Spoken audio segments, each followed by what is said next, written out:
Hello Freddy. Hello, ça va? Oui, ça va bien et toi? Oui, ça va super. Bon, je suis ravie de t'accueillir du coup sur les causeries pour te présenter Monde to Monde sur ma chaîne YouTube du coup. Et j'aimerais bien que tu te présentes pour nous en dire un petit peu plus sur toi. Qu'est-ce que tu fais dans la vie? Qui es-tu? Ok. Moi je me présente, je m'appelle Freddy, j'ai 27 ans.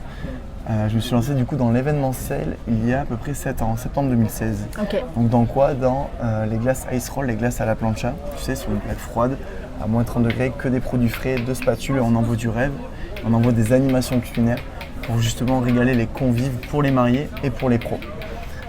Depuis 7 ans, j'ai développé plein d'autres animations.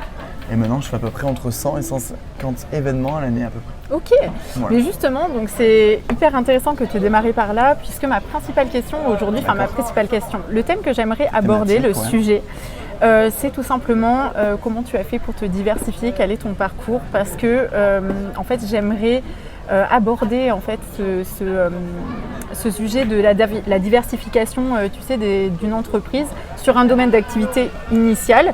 Qu'est-ce qui t'a fait délirer, tu vois, pourquoi tu as proposé des glaces et qu'est-ce qui a fait que tu as évolué, que tu as trouvé peut-être d'autres produits qui, Bien sûr. voilà, qui t'ont fait, comment dire, Qui m'ont fait vibrer, ouais. Ouais, qui t'ont fait vibrer pour pouvoir les proposer justement. Qu'est-ce qui a fait que tu as choisi ces produits-là et comment ça se passe aujourd'hui pour toi, comment tu t'organises? Ouais, mais de base, voilà, moi je voulais pas rester. De base, voilà, rester sur un monoproduit, c'est hyper compliqué. Pourtant, au début, quand je me suis lancé, je pensais vraiment que j'allais retourner le marché avec les glaces Ice Roll. Oui, ça a été le cas quand même, du coup. Oui, voilà, il y a eu quand même un petit buzz, mais il y en avait quand même quelques-uns qui s'étaient lancés, mais pas vraiment en pur produit, en pur stand ou quoi. C'était vraiment des petites animations à côté sur des traiteurs. Je sais pas si tu te souviens. Oui, c'est vrai. Mais bon, bref. Mon parcours, c'est que j'ai fait un bac, ensuite une licence. Ensuite, quand j'ai fait une licence en alternance, j'ai vu ce concept-là et je me suis dit, c'est parti, il faut que je me lance parce que je trouvais ça visuel, innovant, naturel. Ok. Et il fallait que j'ai du sens un petit peu dans ma vie et je voulais mettre du smile aux gens et je voulais que quand ils me voient, ils aient un souvenir, qu'ils soient heureux et avoir des petites flammes dans les yeux. Et alors, donc j'ai commencé avec les glaces. Donc les glaces, ça a créé le buzz. Ça crée un petit peu le buzz. Pourquoi? Parce que les gens l'avaient vu uniquement en vidéo et ils n'avaient pas forcément goûté. Donc le fait de faire des glaces devant toi et de proposer cette solution, c'était super. Par contre, on était à Bordeaux. Bordeaux, c'est aussi une ville de province. C'est aussi, oui, c'est vrai. C'est aussi en fait un temps où cette animation, elle était innovante, mais il fallait la vendre.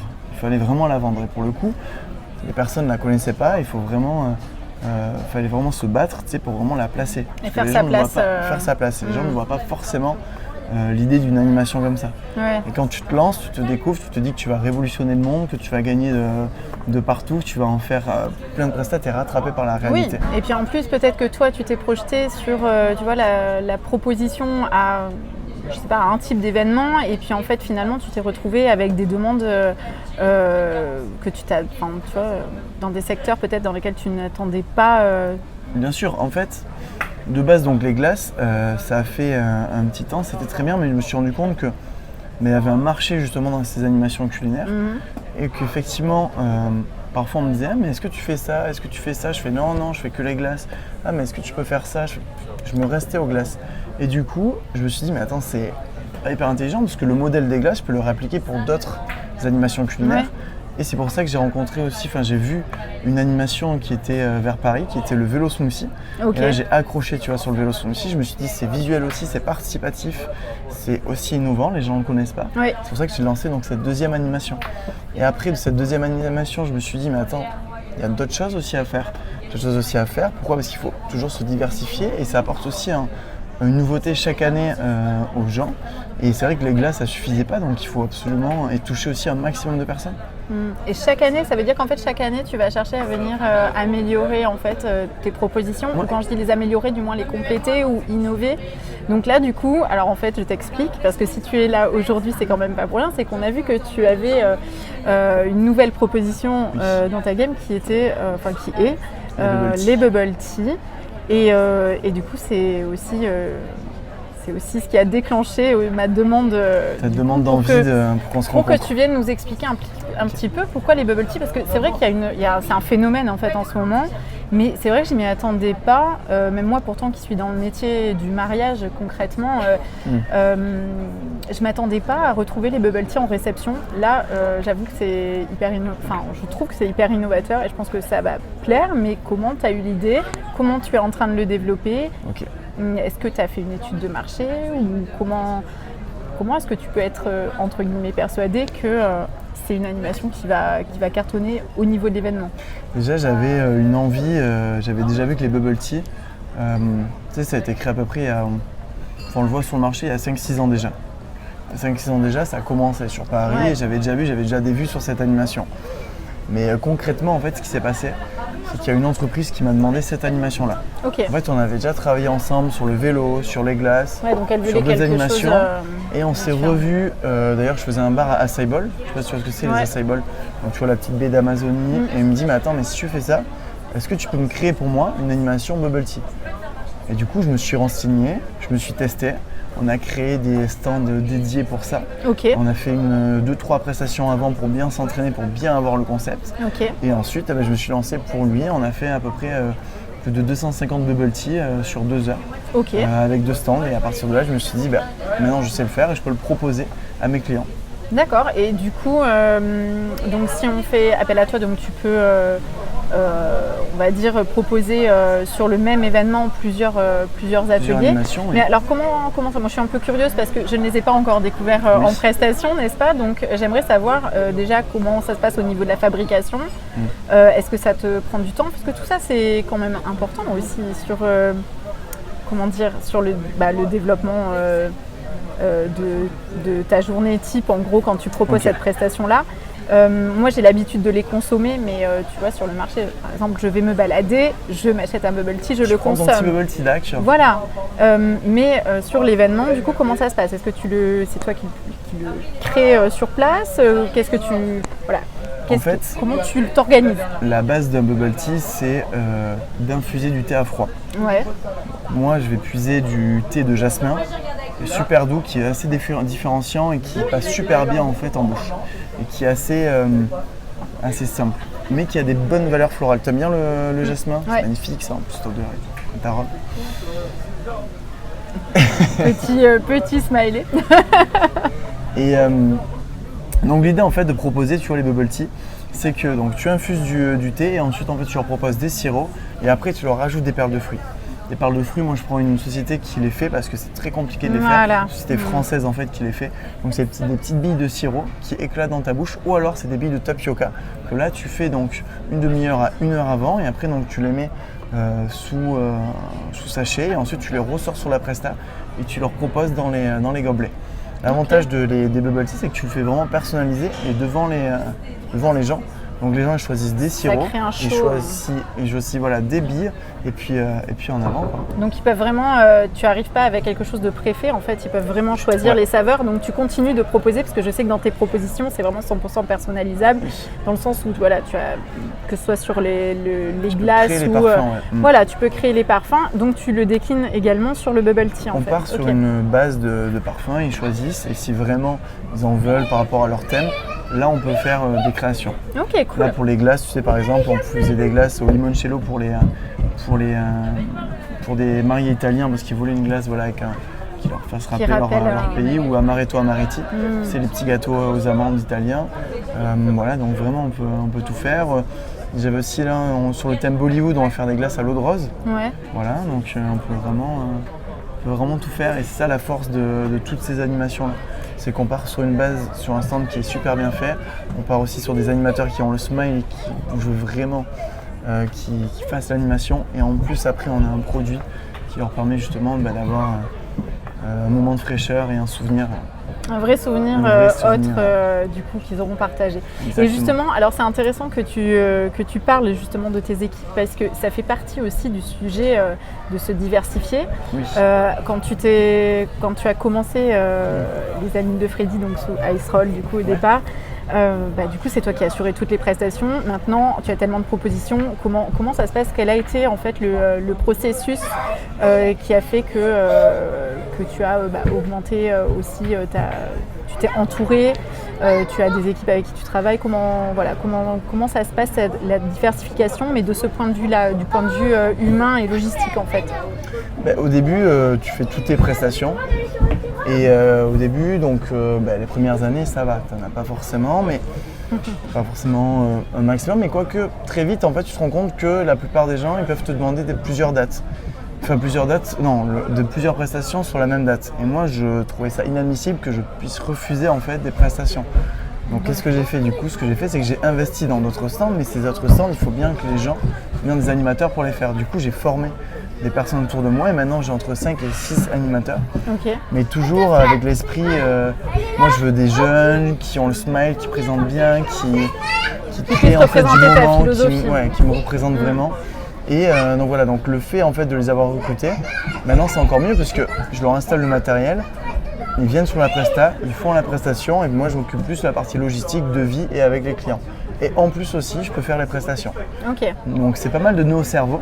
Oui, c'est ce que j'allais dire, ça te permet aussi de trouver d'autres idées finalement. Voilà, d'autres idées. Parce que tu t'arrêtes jamais, si j'ai bien compris.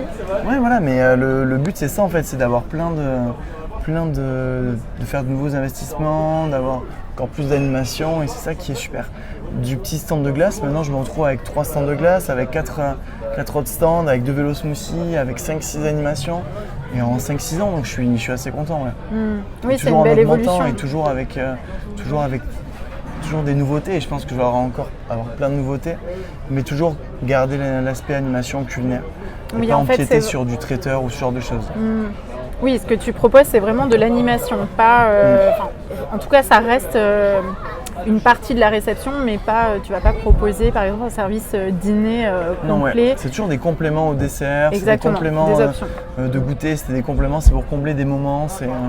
Et du coup, tu peux proposer ces prestations-là hiver comme été si j'ai tout suivi. Il me semble que j'ai tout suivi quand même. Tu as tout suivi. Oui. J'espère. Ouais. Toujours. Je me renseigne toujours avant de venir, tu vois, comme je prends sur les causeries. J'ai la goutte de sueur, il m'a testé. Mais du coup, ce qui est intéressant, c'est que généralement, quand on parle d'un métier d'événementiel, on parle de calendrier dans l'année. C'est-à-dire que toi, en fait, l'avantage que tu as, c'est que tu as développé des prestations et des propositions qui te permettent en fait aussi de pouvoir travailler toute l'année. Ça, c'est hyper intéressant. Mais du coup, moi, j'ai une question, parce que là, du coup, on discutait un petit peu avant cette vidéo également. On disait que ça fait déjà 7 ans que tu es sur le marché de l'événementiel. Ce qui est énorme en fait. Actuellement, vraiment, quand on se dit ok, je suis jeune, je monte ma boîte sur un produit qui n'est jamais vu, etc. Quand tu reviens 7 ans en arrière, qu'est-ce qui a été le plus difficile pour toi? Qu'est-ce qui a été finalement pas si compliqué que ça? Quel recul tu as par rapport à ton évolution? En fait, de créer sa boîte, c'est pas compliqué. Tu vas sur internet, tu crées ton ciré et puis c'est bon. Mais ça, c'est la théorie. C'est la démarche uniquement administrative. Ce qui est le plus compliqué, ça va être de développer ton chiffre d'affaires, ça va être de savoir, ok, maintenant que j'ai mon siret, qu'est-ce que je fais? C'est-à-dire, j'ai mon ordi, je suis devant mon ordi, mais personne ne m'a appris en fait à créer ma boîte. Qu'est-ce que je fais? Où est-ce que je vais? Dans quelle idée je vais? Dans quel objectif? Et en fait, c'est surtout ça, je trouve, le début qui a été le plus dur. C'est-à-dire de savoir vraiment ce que je fais de mes journées et dans quoi je pars. Donc en fait, ce que tu es en train de m'expliquer, c'est que en fait, la démarche au départ, ça a été ok, je veux créer ma boîte, je veux... En fait, je me suis lancé un petit peu pour les mauvaises raisons, je me cherchais un statut. D'accord, ok. Tu sais, je me cherchais un statut, limite moi je voulais aller en boîte. J'allais en boîte, je sortais, je disais oui c'est bon, j'ai créé ma société et tout, mais entre créer sa société et dire sa société et avoir une société qui tourne, c'est complètement un monde. Tu peux te dire que tu as ta société, mais... Il y a un monde, il y a quelques années d'écart. Il y a beaucoup de volonté, beaucoup de grinta, beaucoup de patience, beaucoup de... Et en fait, moi je pense qu'à partir du moment où tu es carré dans tes propositions, où tu es carré dans ton travail, où tu fais ce qu'on te demande de bonne façon et derrière... Qu'est-ce qui s'est passé? Je suis désolé. C'est juste, elle m'a fait rire. T'as pas vu la vidéo, tu sais, où t'as une demande en mariage, t'en as une qui doit filmer le moment, elle se croûte en arrière et tout, c'est exactement pareil là. Ouais, le plus difficile en fait, c'est de se motiver tout seul, de savoir où tu vas tout seul, de se faire des journées de programme, de avoir surtout la mentalité de continuer, de pas lâcher en fait. Moi, je te rejoins sur la mentalité parce que. C'est une mentalité. Ouais, je pense que c'est vraiment le point sur lequel je te rejoins le plus parce que l'organisation, au départ, en fait, tu la cherches et après, tu as la théorie de oui, alors tel jour je fais ça, tel jour je fais ça, je programme ma semaine. Ouais. Mais ça, en pratique, c'est vraiment difficile en fait quand tu commences à justement à prendre ton rôle d'entrepreneur avec tout ce qui va autour. Je pense que le mental. Enfin, tu me dis si tu me rejoins ou pas. Je suis d'accord. Mais le mental, c'est ce qu'il y a de plus. En fait, c'est la volonté. De plus important, oui. Mais le mental aussi, parce que tu peux avoir la volonté, tu peux avoir quand même la volonté, mais ta volonté sur les moments de faiblesse, elle peut vite être, je sais pas, tu peux rapidement te démotiver. Tu vois ce que je veux te dire? Et tu vois, un autre sujet qui me vient tout à l'heure, où je te demandais justement, est-ce que tu as été soutenue, tu vois, quand tu as fait tes premières démarches, parce que du coup, tu allais quand même proposer une prestation, quelque chose qui n'existait pas, qui n'était pas encore dans les mœurs. Le fait de dire je vais aller dans les événements proposer mes ateliers, servir des glaces, etc. Bon, c'est un petit peu quand j'ai dit à mes parents salut, je vais devenir wedding planner. Ouais. Forcément. Super quoi. Ouais, alors qu'est-ce que... comment ça se passe? Toi, ça a été. Les parents, ça, ouais. Oui, ça, les parents. Non, mais c'est l'éducation aussi qu'on a eue où on veut vraiment qu'on soit un petit peu dans des cases, tu vois, des CDI, c'est un petit peu l'éducation, tu vois, qu'on a eue. Maison, famille, enfant, patrie, ça n'existe plus salaire ça. Et tout. Ouais, mais c'est ce qu'on a eu. Et en fait, on est en 2023 et maintenant on peut tout faire si on a envie. Donc déjà en 2016 après, moi effectivement mes parents quand tu leur dis que je me lance dans les glaces roulées à la plancha, ils te regardent et te disent bon passe ton diplôme c'est quoi d'abord. Le délire quoi, tu vois qu'est-ce que tu fais? Tu peux pas être normal comme tout le monde. Et moi j'ai toujours voulu avoir mon petit truc à moi. Ma petite société à moi, mon truc à moi, parce que j'en avais marre de travailler avec certaines personnes, avec d'autres personnes. Enfin, du moins, en cours, j'en pouvais plus des travaux de groupe et tout. Je dis non, c'est bon, je veux mon équipe, je veux ma personne. Voilà, mais tu gères de l'humain aussi maintenant. Ça aussi, ça fait partie de je voulais mon équipe, je voulais personne que je choisisse moi. Oui, et puis ça fait partie aussi de ce sujet-là, de la diversification, justement, d'arriver à travailler avec d'autres personnes, d'arriver à être polyvalent, parce que finalement, il faut que tu sois un peu partout, il faut que tu gères. Faut tout gérer là, t'as du lien à gérer, t'as des devis, t'as de la compta, t'as des prestations, donc tu vois, tu vas faire des devis pendant la nuit, tu te réveilles, tu installes pour les animateurs, tu fais une prestation en même temps, tu enlèves la logistique, tu fais la logistique, en fait tu fais un petit peu tout, donc c'est là où il faut avoir beaucoup de résilience et beaucoup de mental, tu vois. Faut pas, quand tu as des prestats c'est super parce que c'est des prestats, mais aussi parfois quand t'en as pas, quand t'en as un peu moins, il faut aussi se dire que ça va arriver, il ne faut pas aussi perdre patience. Et tu vois, souvent on a quand même une saison dans l'événementiel qui est, moi je dirais, février, mars, avril. Ouais. C'est un petit peu plus calme, surtout pour les pros. Et c'est à ce moment-là où tu te dis, tu te poses 1000 questions, tu te remets en question et tout. Et c'est là où il faut avoir le mental et faut poursuivre et dire que c'est bon. Moi, mes animations elles vont cartonner encore cet été. Et c'est comme ça qu'on continue et qu'on continue d'avancer, tu vois, qu'on continue d'innover. Mais c'est hyper positif.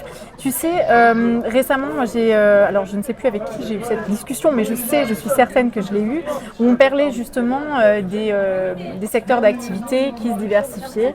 Et quel est son point de vue là-dessus? C'est-à-dire que, en fait, par exemple, est-ce que pour toi, tu vois, un commercial peut tout d'un coup faire des glaces avec toi ou quel est ton point de vue sur ce sujet-là? Et aussi, j'ai une deuxième question qui va en découler. C'est une question bis, quoi. Qu'est-ce que tu pourrais conseiller, tu vois, par exemple, aux potentiels clients qui se posent la question de se dire, ok, il propose tellement de choses, ou il propose trop de choses, finalement, est-ce qu'on peut faire confiance ou est-ce qu'on ne peut pas faire confiance? Moi, j'ai mon point de vue sur la question, mais j'aimerais bien avoir le tien. Ok. Pour répondre à ta première question sur le commercial qui peut faire par exemple des glaces alors qu'il n'en a jamais fait, moi je pense qu'aujourd'hui on peut tout faire.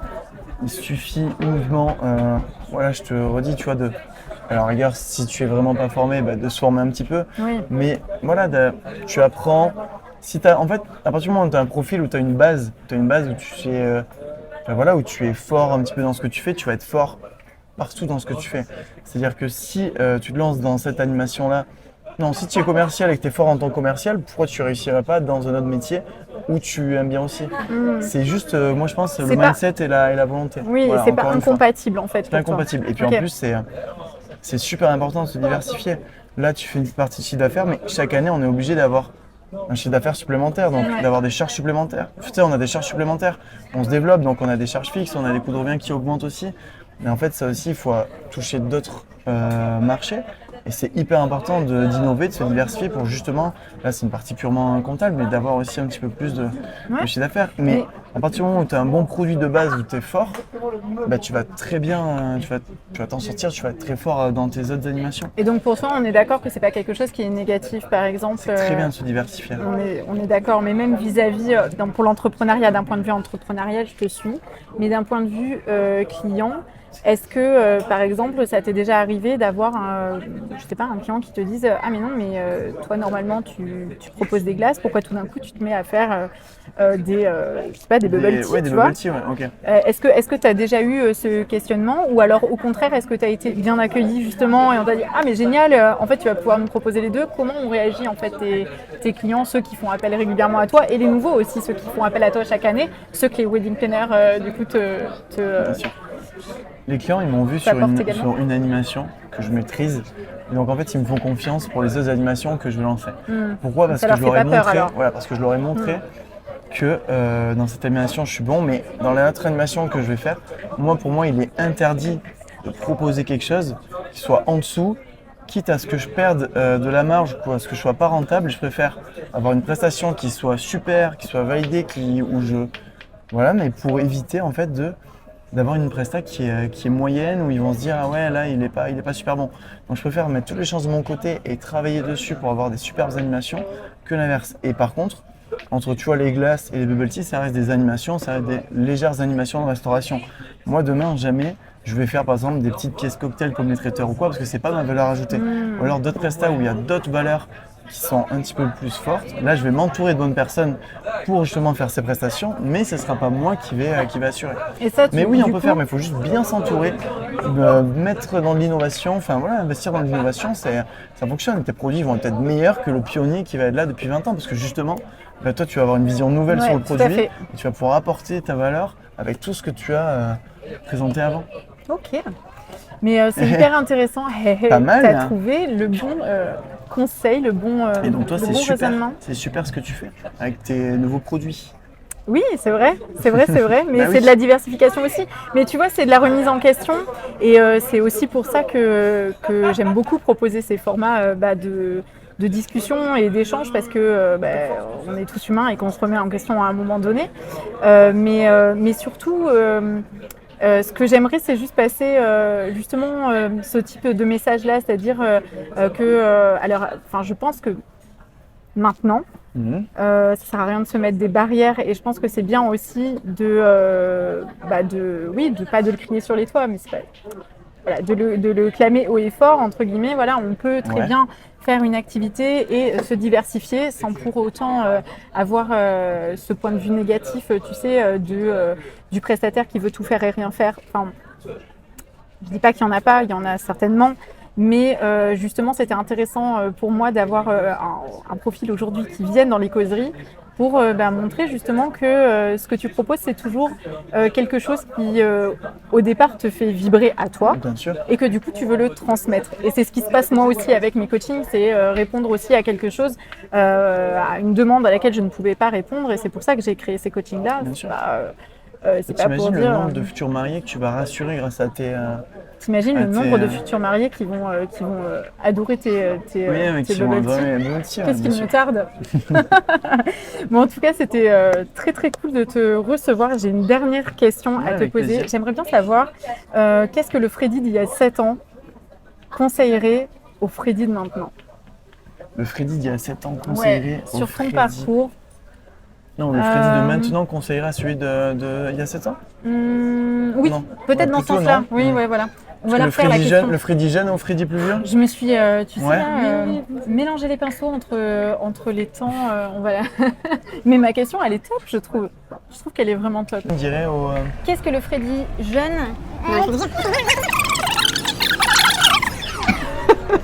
Qu'est-ce qu'il fait le Freddy vieux? Qu'est-ce que le Freddy 2.0? Ok, dirais au Freddy dirais au jeune Freddy 1.0, ok. Ouais. Tu m'as cloué là, je ne m'attendais pas à ça, tu vois. Arrête l'événementiel, tu vas... Non. Ok. Je lui dirais de... Qu'est-ce que je lui dirais? Je lui dirais de continuer de s'accrocher, de commencer direct, de travailler 2 fois plus, de faire plus de prospection, de sortir moins. Intéressant. Ah, de sortir moins, ça. De sortir moins, de faire plus de prospection, d'y aller encore plus, de ne pas avoir peur, d'avoir plus de confiance et de lancer les produits encore plus rapidement et de ne pas attendre après les autres et de ne pas être trop laxiste. Voilà ce que je lui dirais. D'accord. Ça fait beaucoup de choses. Faut qu'il s'accroche le Freddy, évidemment, tu vas y arriver. C'est clair. Horrible. Mais oui, elle est bien cette question. Et toi, tu dirais quoi? À la Jenny d'il y a 11 ans. Ouais. Je pense qu'il y a effectivement cette question de confiance aussi. C'est intéressant que tu me poses la question parce que je ne me l'étais pas posée encore pour moi-même. Tu vois. J'adore. Je pense qu'il y a cette question de confiance et aussi de lui dire t'inquiète pas, ton métier va se développer parce que honnêtement. Et je peux me dire aussi ça. Ouais. Parce que au départ, c'est vrai qu'on n'était pas hyper nombreux et nombreuses. Les wedding planners tout simplement, ou même les agences événementielles. Enfin, tu vois, il n'y avait pas les mêmes formats d'agences événementielles, c'était pas la même chose. Et du coup, je comparais beaucoup, tu vois, des grands bureaux avec des grandes agences événementielles, un peu comme aux States, et je me disais, non, mais en fait, moi, je ne suis pas du tout encore à la hauteur. Et en fait, j'ai développé un autre style d'entreprise. Et avec le recul, je me dis que ça me convient, en fait. C'est très bien comme ça. Et du coup, je lui dirais de garder confiance aussi. De garder confiance, mais finalement, tu vois, on en est là aussi. Donc, c'est-à-dire qu'il a gardé confiance, ce petit Jenny jeune et ce petit Freddy jeune. Et ouais, ils sont devenus vieux. Donc, finalement, ce qu'on peut lui dire... Non, je pourrais lui redire de faire de meilleures choses, parce qu'on ne le sait pas sur le moment, tu vois, et de ne pas perdre du temps avec des choses... Parce que parfois, je fais à faire des prestats ou à faire des idées de concept ou d'autres choses, ou à tenter des choses. J'ai perdu un petit peu de temps, un petit peu de... C'est de l'expérience, mais... Mais c'est de la bonne perte de temps, je pense. Oui. C'est important parce que du coup, là, tout de suite, tu ne perdrais pas le même temps, justement. Oui, c'est l'expérience, quoi. Mais je pense qu'on a de bons conseils pour nous-mêmes. Ok, clair. Et du coup, Freddy, où est-ce qu'on peut te trouver? Explique-nous comment faire pour te contacter, du coup. On peut me retrouver partout. Donc moi, ma société, c'est les Animes de Freddy. ANIMS.de.Freddy FREDDY. Je suis partout sur les réseaux, je suis sur Instagram, j'ai mon site internet, beaucoup Instagram. Insta, quand même. Et après j'ai mon site internet, après je fais même des prestats partout dans toute la France. Là l'autre jour on était à Paris, l'autre jour on était à Marseille, à Lyon, donc en plus j'adore me balader, donc vraiment je suis partout sur tous les événements. Okay. Ça peut être privé, ça peut être du public, ça peut être du pro, ça peut être ce que tu veux. Ça rajoute toujours une petite dimension à vos événements. C'est ça. Donc du coup, on mettra en légende bien entendu du coup tous les liens, donc ton Insta du coup si c'est principalement Insta, ton site web également. On mettra tout ça Facebook, mon LinkedIn. Facebook. Bon, en fait, la légende va être super longue alors parce qu'apparemment il est à peu près partout. Exactement. Bon, le principal c'est que tout le monde puisse le trouver. En tout cas, c'est super cool d'être venu dans les causeries, ça m'a fait vraiment plaisir. Et puis écoute, j'espère que tu regarderas cette vidéo avec bien. Merci à toi. Mais merci à toi. C'est toujours un plaisir. Et merci Clémentine qui est derrière la caméra aussi. Merci Clémentine, incroyable. Et on se retrouve bientôt du coup pour de nouvelles causeries, du coup sur notre chaîne YouTube. Vous nous trouverez également sur Insta, sur notre site internet. Comme d'habitude, on mettra toutes les infos en légende et c'est tout. Ciao, ciao. Yes. Ciao. Merci à Freddy d'avoir partagé cette causerie avec moi. N'hésitez pas à visiter le site internet des Animes de Freddy ou retrouver Freddy sur les réseaux sociaux que je vous partage en description. J'espère que cette causerie vous a plu. Vos commentaires bienveillants seront les bienvenus pour faire évoluer ce contenu. Vous êtes futur marié, vous souhaitez découvrir mon travail, retrouvez toutes les infos en description. Si vous avez apprécié cette causerie et que vous vous intéressez aux métiers qui entourent l'univers du mariage, que vous êtes en recherche d'inspiration, alors likez cette vidéo, ça fait toujours plaisir. abonnez-vous et activez la petite cloche notification pour être averti de la sortie de la prochaine causerie. Si vous avez envie de partager votre expérience du milieu événementiel, du secteur du mariage en tant que pro, n'hésitez pas à me contacter par mail pour organiser une causerie. Merci et à très bientôt!